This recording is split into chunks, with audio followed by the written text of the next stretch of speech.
তাই আমাদের কলিজার টুকরা বিপ্লবের প্রতীক শরীফ ওসমান হাদিকে হত্যা করা হয়েছে। তার বিচারও ধামাচাপা দেওয়ার চেষ্টা চলছে। এখন পর্যন্ত চার্জশিটটি দেওয়া হয় না। কাকে খুশি করার জন্য, কোন সত্যকে আড়াল করার জন্য এটা করা হচ্ছে জনগণ জানতে চায়। এই 21 তারিখ, একমাত্র 2 দিন আগে গাইবান্ধা ইতিমধ্যেই বলা হয়েছে ছাত্র শিবিরের একজন তরুণ নেতাকে গোলাকোটে স্পষ্ট দিবালুকে সেই ফেসিবাদী কায়দায় হত্যা করা হয়েছে। হ্যাঁ, হত্যা করে মানুষকে দুনিয়া থেকে বিদায় দেওয়া যাবে, কিন্তু কোনো আদর্শকে খুন করা যাবে না। এদেশের মানুষের অন্তরে, কলিজায়, হৃদয়ে, মগজে সব জায়গায় বসে আছে মজবুত ভাবে রাসূলুল্লাহ সাল্লাল্লাহু আলাইহি সাল্লামের আদর্শ। এই আদর্শকে নির্মূল করার চিন্তা করবেন না। যদিও আপনাদের একজন সিনিয়র নেতা ঘোষণা করে দিয়েছেন নির্মূল করবেন, অতীতে যারা নির্মূল করার ঘোষণা দিয়েছিলেন তারা নিজেরাই আজকে নির্মূল হয়ে গেছে। নির্মূল বেশি করবেন না। এটা এক ধরনের ভাইরাস।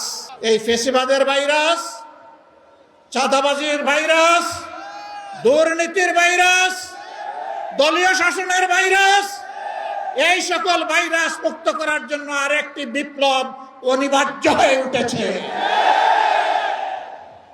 সেই বিপ্লবের জন্য আপনারা কি প্রস্তুত? মানুষের জীবন, ইজ্জত এবং সম্পদ, দেশের সীমানার জন্য আরেকবার কি জীবন দেওয়ার জন্য প্রস্তুত আছেন? বন্ধুরা, এই বয়সে আমি এবং আমরা পিছিয়ে থাকবো না, সম্মুখ সারিতে থাকবো, আড়ালে আবদালে নয়। তবুও বাংলাদেশের দিকে কাউকে লাল চোখ দিয়ে তাকাতে দেব না ইনশাআল্লাহ। কোন কালো হাত বাড়ালে সেই হাত গুড়িয়ে দেওয়া হবে। 20 কোটি মানুষের 40 কোটি হাত এই দেশকে পাহারা দিবে ইনশাআল্লাহ।